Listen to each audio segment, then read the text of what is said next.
Hawking's lab head officer అయిన doctor Martin Benner ల్యాబ్కి వస్తాడు. అక్కడ ఉన్న సేఫ్టీ సూట్ వేసుకొని బేస్మెంట్లో ఉన్న ఛాంబర్ లోపలికి అక్కడ మొత్తం కుళ్ళిపోయిన ఫంగస్ లాగా ఉంటుంది. అండ్ అదంతా చూసి ఇప్పుడు ఆ అమ్మాయి ఎక్కడ ఉందని డాక్టర్ మార్టిన్ బెన్నర్ అడుగుతాడు. అండ్ తర్వాత సీన్లో మార్టిన్ ఎవరి గురించి అయితే అడిగారో ఆ అమ్మాయి కనిపిస్తుంది. తను ఒక బర్గర్ రెస్టారెంట్ లోపలికి వెళ్ళి అక్కడ దొంగచాటుగా ఫుడ్ తింటూ ఉంటుంది. అప్పుడు ఆ ఓనర్ తనను చూసి పట్టుకుంటాడు. అండ్ ఆ తర్వాత తన కండిషన్ చూసి ఫుడ్ పెడతాడు.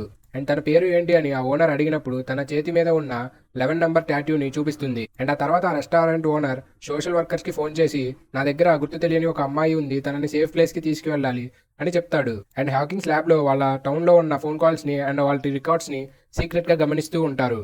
అలా ఆ రెస్టారెంట్ ఓనర్ మాట్లాడిన ఫోన్ కాల్ కూడా వాళ్ళు వింటారు. దానివల్ల 11 ఉన్న లొకేషన్ వాళ్ళకి తెలిసిపోతుంది. ఆ తర్వాత డాక్టర్ మార్టిన్ అండ్ వాళ్ళ టీం తన కోసం ఆ రెస్టారెంట్ కి వస్తారు. అక్కడ ఉన్న ఒక ఏజెంట్ రెస్టారెంట్ ఓనర్ ని షూట్ చేస్తుంది. అది చూసి ఆ అమ్మాయి అక్కడి నుంచి పారిపోతుంది.